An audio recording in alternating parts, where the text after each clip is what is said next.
Just talk about that performance. I mean, I wouldn't say it's extra motivation. I'm just saying it's a big game. We went down there and played in a crazy environment, and we knew it was going to be a tough game going into it, so we just had to be ready to play. Oladipo is expected to play after getting injured. What does he bring to their team, and what do you try to do to slow him down, because he kind of did it all in the last game? I mean, he's a great player. I mean, he's a high energy guy, like AP said.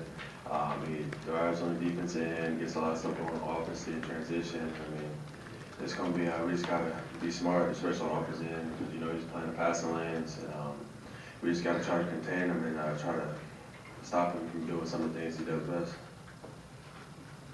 Gary, how are you doing health-wise, and if you just kind of, at this point, just learned how to kind of adjust and play with some of the aches and pains you got going? Health-wise, I mean, I feel pretty good. I mean, my back feels a lot better than it did in the last few games. My shoulders, I really don't even think about them anymore. I mean, it's just something I just have to deal with. I'm used to playing with the brace, so, I mean, health-wise, I feel pretty good. Gary, do you feel like these teams mirror each other in any way, just in terms of, you know, having someone like Watford and Payne kind of have similar skill sets, you and Yogi a little bit, and just sort of down the line? I mean, it's just two talented teams that are going to be competing. I mean, we're both tied first in the Big Ten race, so I mean, this is a huge game as far as winning a Big Ten championship. So we just got to come out and be ready to play, because I mean, they're going to be ready to play as well.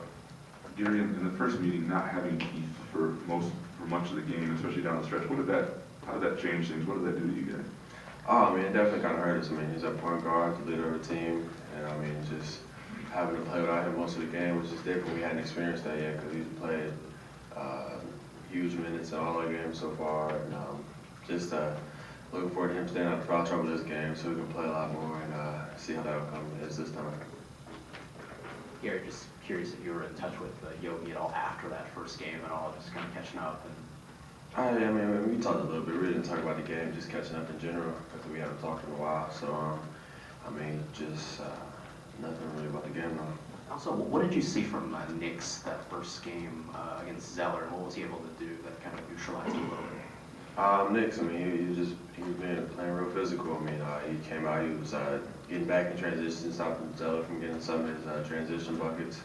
And Nix was being aggressive on the offense end, and he played a really good game.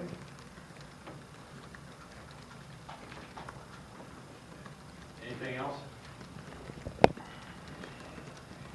Gary, could you just talk for a second about games like this, and one of the reasons that you decided to come to Michigan State to play in games like this, you know, late in February, early in March, that have meaning for Big Ten championships? Oh, I mean, this is a type of game I feel like anybody who's playing college basketball want to play in. I mean, big environment, big game. It's going to be on ESPN. I mean, it's just what we love to do. I mean, compete in front of a lot of people. And it's just one of the many perks of here playing here. We played a lot of big games this year, and this is just another one to add to the list. Thanks, Gary.